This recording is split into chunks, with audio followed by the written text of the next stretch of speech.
Ever wondered which songs made the king of rock and roll cringe? Did Elvis Presley actually hate some of his own movie songs? The glitz and glamour of Elvis Presley's film career often overshadowed a surprising truth. He frequently despised the songs he was forced to perform on screen. Throughout his career spanning 31 movies, Elvis recorded over 200 songs specifically for films. Many of these tracks were rushed productions created to meet tight movie deadlines rather than showcase his extraordinary vocal talent. As his movie career progressed, Elvis became increasingly frustrated with the quality of music he was required to perform. What most fans don't realize is that Elvis later openly mocked several of these songs during concerts, interviews, and private conversations. While maintaining his professional demeanor in public, he occasionally let his true feelings slip about certain movie tunes that he felt damaged his musical credibility. Behind that Natick smile and those famous hip movements, Elvis harbored genuine resentment toward specific songs that didn't align with his artistic vision. His movie contract with Colonel Tom Parker and Hollywood Studios often left him with little creative control, forcing him to record music he found embarrassing or artistically compromising. Let's explore 7 movie songs that Elvis himself later ridiculed, revealing the disconnect between his public persona and private musical frustrations. These revelations offer a fascinating glimpse into the mind of an artist trapped between commercial obligations and creative integrity. Number 1. To the Clam from Girl Happy, 1965. Could a song about a dance inspired by a shellfish ever be considered rock and roll royalty? Elvis certainly didn't think so. To the Clam represents everything that frustrated Elvis about his movie music career during the mid-1960s. Released as part of the soundtrack for Girl Happy, this beach-themed novelty song instructed listeners on how to perform a new dance move supposedly resembling a clam opening and closing. The lyrics included gems like, "Do the clam, diggin' them hips, do the clam," and featured Elvis attempting to launch a dance craze that never caught on.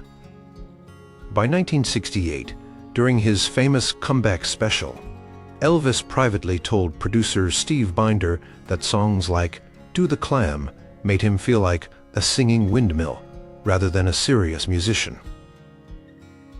In recordings from rehearsal sessions, Elvis can be heard joking with bandmates, calling the song about as rock and roll as my grandmother's knitting. During a 1972 press conference in Madison Square Garden, when asked about his favorite movie songs, Elvis noticeably avoided mentioning any tracks from his beach movies, instead rolling his eyes and saying, "Let's just say some of those movie songs weren't exactly Heartbreak Hotel." Those close to him confirmed that "Do the Clam" was specifically referenced in private conversations as an example of how far he had strayed from his musical roots. What made this song particularly embarrassing for Elvis was the contrast between his early rebellious image and the watered-down, family-friendly persona these beach movies portrayed. The man who had scandalized America with his provocative performances was now teaching teenagers how to mimic seafood movements. Priscilla Presley later wrote in her memoir that Elvis would sometimes mock "Do the Clam" at Graceland parties, exaggerating the dance moves to make friends laugh while lamenting how Colonel Parker had pushed him toward increasingly ridiculous material. He felt trapped, Priscilla noted, singing songs that he knew were beneath his talent. Despite his disdain, "To the Clam" reached pound 21 on the Billboard Hot 100 chart, proving that even Elvis, at his most creatively compromised, could still deliver commercial success. This commercial viability unfortunately reinforced the studio's belief that these novelty songs were worth continuing, much to Elvis's artistic dismay. Number 2. Yoga is as yoga does, from Easy Come, Easy Go, 1967. How did Elvis Presley, the rebellious rock icon, end up singing about yoga with a middle-aged actress? Yoga is as yoga does stands as perhaps the most bizarre entry in Elvis's entire musical catalog, a distinction the king himself seemed painfully aware of. This peculiar duet with actress Elsa Lanchester from Easy Come, Easy Go features Elvis as a Navy frogman learning yoga positions while singing lyrics like "Yoga is as yoga does. It's all a state of mind." The song required Elvis to chant Om repeatedly, while Lanchester, then 62 years old and best known as the Bride of Frankenstein, provided counterpoint vocals. According to Elvis's friend and Memphis Mafia member Lamar Fike, Elvis walked out of the recording session twice, telling Colonel Parker, "This isn't just bad, it's embarrassing." Fike recalled in his memoirs that Elvis later referred to the song as the absolute bottom of the barrel and would physically wince when anyone mentioned it. During his 1969 Las Vegas comeback shows, Elvis specifically referenced "Yoga is as yoga does" when explaining to audiences why he wanted to return to the performances. "Some of those movie songs," he told the crowd at the International Hotel, "made me feel like I was losing my musical identity." While he didn't name the song directly on stage, patched footage captured him specifically mimicking the Om chanting to bandmates while shaking his head in disbelief.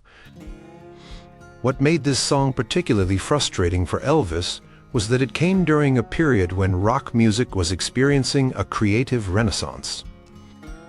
While the Beatles were releasing Sgt. Pepper's Lonely Hearts Club Band, and the counterculture was embracing psychedelic rock, Elvis was forced to chant Om in a shallow parody of Eastern spirituality. The song represented a perfect storm of everything wrong with Elvis's movie career by 1967: outdated ideas, poor writing, and a complete disconnection from contemporary music trends. Even worse, the scene in the film required Elvis to perform awkward yoga positions while maintaining a straight face, something he later told the Memphis Mafia was humiliating. By the time of his 1972 concert documentary Elvis on Tour, Elvis refused to acknowledge many of his movie songs, and "Yoga is as yoga does" was reportedly at the top of his "Never Mention Again" list. His long-time guitarist Scotty Moore later recalled Elvis saying, "If that song represents my contribution to music, I might as well have been a plumber." What's particularly telling is that, despite recording over 200 songs for his movies, Elvis chose to perform almost none of them in his live concerts after 1968. "Yoga is as yoga does" represented everything he was trying to escape: artistically empty material that undermined his credibility as a serious musical artist. Number 3. Song of the Shrimp. From Girls, Girls, Girls, 1962. Can you imagine Elvis Presley, the king of rock and roll, singing from the perspective of a shrimp heading towards certain death? The bizarre reality is that he did exactly that in Song of the Shrimp, a track that Elvis later described as possibly the strangest thing I ever recorded.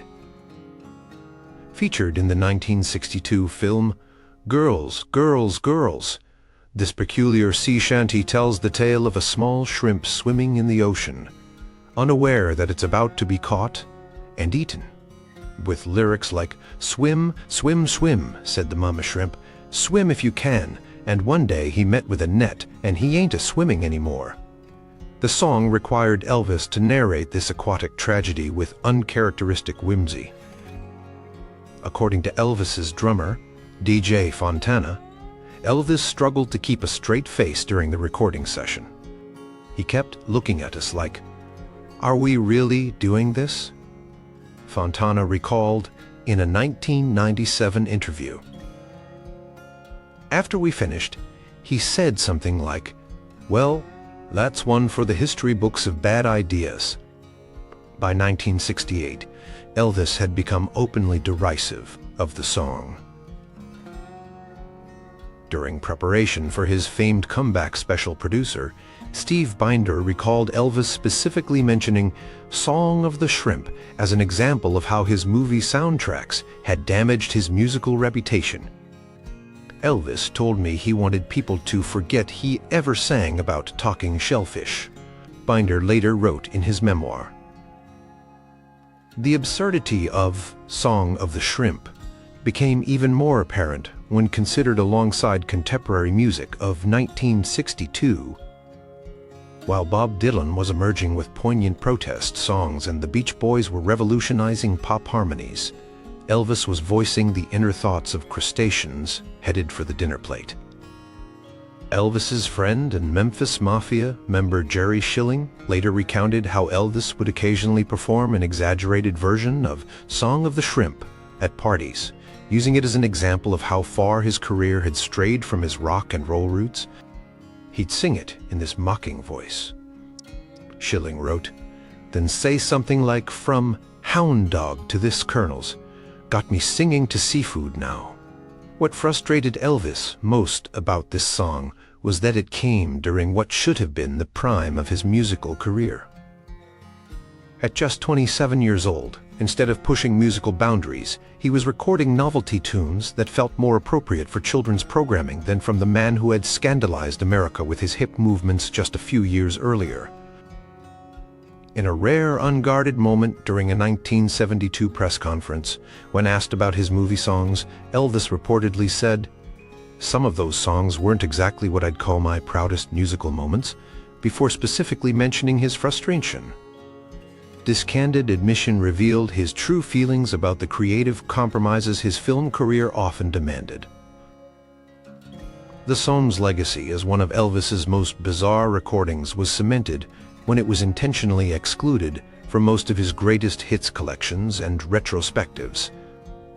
Music historians note that "Song of the Shrimp" represents the perfect example of how Hollywood's formulaic approach to Elvis's movies often resulted in material that undermined his artistic credibility, something the king himself seemed painfully aware of.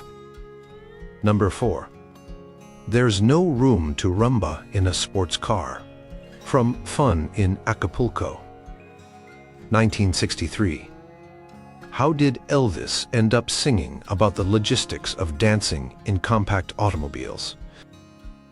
"There's No Room to Rumba in a Sports Car" stands as a testament to the increasingly absurd song concepts Elvis was forced to record during his movie career. Featured in 1963's Fun in Acapulco, this novelty tune detailed the challenges of performing Latin dances in the confined space of a small sports car.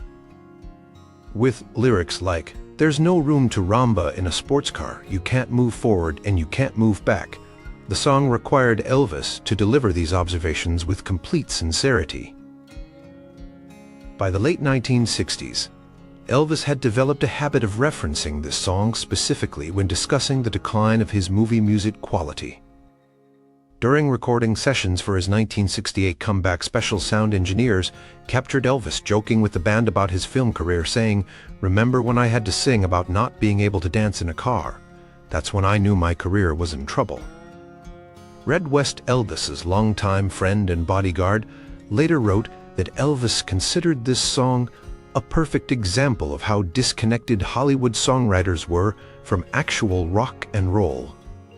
According to West, Elvis would occasionally perform an exaggerated version of the song during private gatherings, adding increasingly ridiculous verses about other activities that couldn't be performed in small vehicles.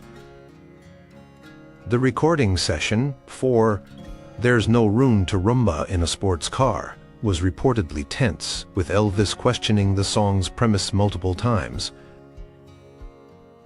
Studio musician Hal Blaine recalled in his autobiography that Elvis kept asking if this was really the song they wanted him to record. He looked genuinely confused about how he'd ended up singing about car dancing. What made this song particularly frustrating for Elvis was the contrast with his early career material. The dangerous rock and roll rebel who had scandalized America with Heartbreak Hotel and Jailhouse Rock was now earnestly explaining the spatial limitations of automobile choreography. During his Vegas years, Elvis occasionally referenced the song in his between-song banter, using it as a self-deprecating joke about the creative low points of his career. According to multiple audience members from his 1970 shows at the International Hotel, Elvis once introduced Suspicious Minds by saying, "I'd like to perform a serious song now, which makes a nice change from explaining why you can't Ramba in a Corvette." The absurdity of the song becomes even more apparent when considering the musical context of 1963, the same year the Beatles released I Want to Hold Your Hand, and Bob Dylan released Blowin' in the Wind. While his contemporaries were revolutionizing popular music, Elvis was recording songs about dance-related automotive problems. Priscilla Presley later confirmed in interviews that this song was among those Elvis would point to when complaining about the quality of material Colonel Parker and the movie studios forced him to record. He knew these songs were beneath his talent, she explained, but felt trapped by his contracts and obligations. Music critics have since pointed to There's No Room to Ramba in a Sports Car as a prime example of how Elvis's movie soundtracks often prioritized novelty over qualities, contributing to his declining musical relevance. During the mid-1960s, something Elvis himself seemed painfully aware of, as he Arcade 1960s, something Elvis himself seemed painfully aware of, as he Arcade 1960. Number 5. Queenie Wahine's Papaya. From Paradise, Hawaiian Style, 1966. Would you believe Elvis once sang a love song to a woman named after a tropical fruit?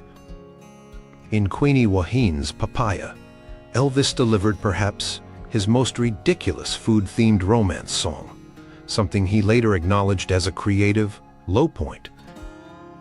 Featured in 1966's Paradise, Hawaiian Style, this tropical novelty tune had Elvis serenading a woman named Queenie Wahine about her fruit stand, repeatedly singing about her sweet papaya with thinly veiled double entendre. With lyrics like Queenie Wahine's papaya is the talk of the island, and she's got the sweetest papaya that she brings from the valley, the song required Elvis to maintain his cool persona while delivering increasingly absurd fruit-based innuendos. According to Memphis Mafia member Marty Lacker, Elvis was visibly embarrassed during the recording session, stopping multiple times to ask, "Are people really going to hear me singing this?"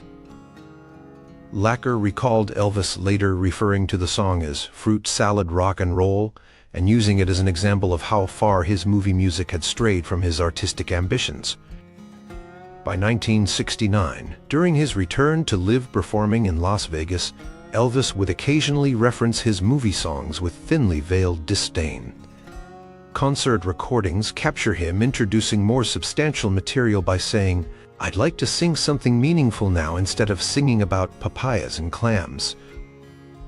While not mentioning Queenie Wahine's Papaya by name on stage, backstage footage shows him specifically mimicking the chorus to bandmates while rolling his eyes. What made this song particularly frustrating for Elvis was its release timing. It hit stores just as the psychedelic rock movement was transforming popular music. While Revolver by the Beatles and Pet Sounds by the Beach Boys were revolutionizing studio recording with complex arrangements and introspective lyrics, Elvis was singing fruit-based double entendres in an exaggerated Hawaiian setting. The song exemplified everything that had gone wrong with Elvis's movie career by the mid-1960s. Formulaic plotting, cultural stereotyping, and music that seemed increasingly disconnected from contemporary trends. Elvis was particularly sensitive to this disconnect, with multiple friends reporting his frustration at watching his musical relevance diminish, while being contractually obligated to record material he considered embarrassing. In a 1971 interview with a British music magazine, Elvis made a rare public admission about his movie songs, saying some of those movie soundtracks weren't exactly crowning musical achievements. When the interviewer mentioned Hawaiian-themed songs specifically, Elvis reportedly winced and said, "Let's just say I'm more proud of some recordings than others." Priscilla Presley later confirmed in her memoir that Elvis would sometimes use Queenie Wahine's Papaya as a punchline when discussing his frustrations with Colonel Parker's career management. He'd say, "The same man who helped me record Heartbreak Hotel is now having me sing love songs to Fruit." Priscilla recalled, the song's reputation as one of Elvis's most ridiculous recordings was cemented when he pointedly excluded it from consideration during his 1968 comeback special, despite producer Steve Binder's suggestion to reference his film career. According to Binder, Elvis responded, "I've spent enough time singing about papayas and clams. I want to remind people I can actually sing." Despite Elvis's obvious embarrassment, Queenie Wahine's Papaya remains a fascinating facet of his career. A moment when the king of rock and roll found himself trapped in a tropical-themed career detour that he would later mock as one of his most bizarre professional obligations. Number 6. Fort Lauderdale Chamber of Commerce, from Girl Happy, 1965. Did Elvis really record a song that sounds like a tourism commercial? In 1965, Fort Lauderdale Chamber of Commerce forced Elvis to essentially perform an advertising jingle disguised as a rock and roll song. Appearing in the spring break-themed film, Girl Happy, this bizarre track found Elvis enthusiastically promoting the virtues of Fort Lauderdale as a vacation destination, with lyrics that read like Tourism Bureau copy. "If you want to have a ball, I'm going to tell you where to go. Fort Lauderdale, there's a place you ought to know." According to music journalist Alana Nash's research, Elvis privately referred to this song as the 3-minute commercial. Memphis Mafia member Billy Smith recalled Elvis joking after the recording session, "Well, I guess we can expect a check from the Florida Tourism Board for this one." This sarcastic comment revealed Elvis's awareness that the song lacked artistic merit and functioned more as promotional material than meaningful music. By 1968, Elvis had become openly critical of his movie songs, particularly those that felt more like novelty tunes than serious music. During rehearsals for his comeback special, Elvis was recorded telling director Steve Binder, "I've been singing a lot of junk songs about chambers of commerce and clams." This rare admission demonstrated his frustration with material he felt undermined his credibility as an artist. What made Fort Lauderdale Chamber of Commerce particularly embarrassing for Elvis was the contrast between this tourism jingle and the groundbreaking music being released by his contemporaries. The song was recorded in 1965. The same year, Bob Dylan released Like a Rolling Stone, the Rolling Stones released I Can't Get No Satisfaction, and the Beatles released Help. While rock music was experiencing a creative revolution, Elvis was recording what amounted to a spring break advertisement. Elvis's guitarist Scotty Moore later recalled that during the recording session, Elvis kept shaking his head between takes, at one point saying, "If this is what rock and roll has come to, maybe we should all just go home." Moore noted that while Elvis maintained professionalism, it was clear he found the material beneath his talents. By the early 1970s, Elvis had developed a habit of mocking his movie songs during his live performances. Concert recordings from his 1970 Las Vegas engagements capture him introducing more substantial material by saying, "I'd like to sing something with a little more meaning than some of those movie songs." While he didn't specifically name Fort Lauderdale Chamber of Commerce on stage, those close to him confirmed it was among the songs he would reference when discussing the creative low points of his career. What frustrated Elvis most about songs like Fort Lauderdale Chamber of Commerce was how they contradicted his artistic ambitions. At a time when he wanted to be taken seriously as a vocalist, he was recording material that seemed designed to undermine that goal. His friend and bodyguard, Red West, later wrote that Elvis once said, "How am I supposed to be respected as a musician when I'm singing about beach towns like I'm hosting a travel show?" Priscilla Presley noted in interviews that Elvis would occasionally play his movie songs at Graceland gatherings, providing his own sarcastic commentary. He'd introduce Fort Lauderdale Chamber of Commerce by saying something like, "And now a special message from our sponsors," she recalled, highlighting his self-awareness about the commercial nature of the material. The song's legacy as one of Elvis's most transparent commercial endeavors was cemented when it was intentionally excluded from most retrospective collections. Music historians point to it as a perfect example of how Elvis's movie career often reduced a generational musical talent to performing material that seemed designed primarily to sell movie tickets and vacation packages, something the king himself seemed to recognize and resent. Number 7. Poison Ivy League from Roustabout, 1964. Ever heard Elvis sing about collegiate skin rashes? In what might be his most bizarre song premise, Poison Ivy League from 1964's Roustabout forced Elvis to deliver a pun-laden track that attempted to combine references to poison ivy, Ivy League colleges, and motorcycle culture into one confusing package. This peculiar song featured Elvis as a motorcycle-riding rebel mocking college students with lyrics that strained to maintain the poison ivy, Ivy League wordplay.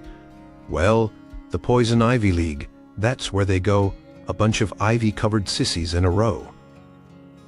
The tenuous connection between elite education and skin irritation created one of Elvis's most forced movie songs. According to drummer DJ Fontana, Elvis struggled to keep a straight face during the recording session.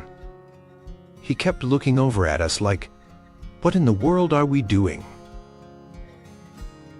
Fontana recalled in a later interview. "After we finished, he just shook his head and said, 'Well, that's one for the history books.'" By 1968, Elvis had begun openly expressing frustration with the quality of his movie songs. During preparation for his comeback special, producer Steve Binder remembered Elvis listing examples of songs that had damaged his musical credibility. He specifically mentioned Poison Ivy League as a low point, Binder wrote in his memoir. He said something like, "I went from Heartbreak Hotel to singing about rashes. What happened?" What made this song particularly embarrassing for Elvis was its release during a pivotal moment in popular music history. Poison Ivy League was recorded the same year the Beatles launched the British invasion, and Bob Dylan released The Times They Are a-Changin'. While revolutionary musical transformations were occurring, Elvis was delivering forced puns about skin conditions and universities. The song exemplified the creative straitjacket Elvis felt trapped in during his movie career.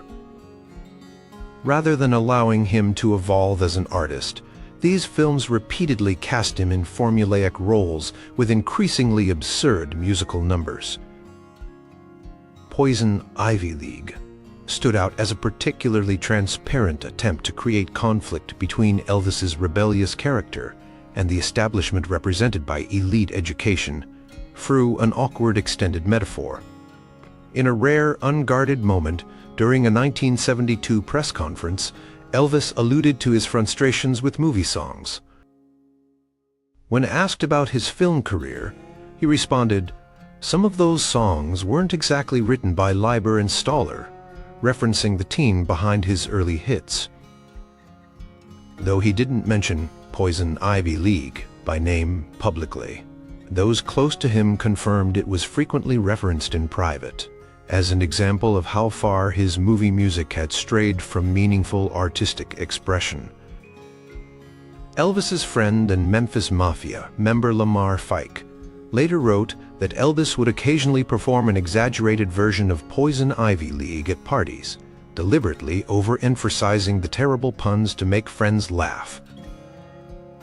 He'd sing it in this mocking voice, Fike recalled, then say something like, "And Colonel wonders why I don't want to make movies anymore." The song's reputation as one of Elvis's most bizarre recordings was solidified when he pointedly excluded it from consideration for his live shows after 1968. Despite performing over 1,000 concerts in the last decade of his life, Elvis chose to ignore most of his movie catalog, particularly songs like Poison Ivy League, that he felt represented the nadir of his recording career. Did Elvis's frustration with these songs ultimately change how he approached his later career? Would music history remember him differently if he hadn't been forced to record material he found embarrassing? The contrast between Elvis's private mockery and public professionalism reveals an artist deeply aware of his own creative compromise, a tension that would define the latter part of his career and drive his determined comeback efforts after his film contracts finally ended.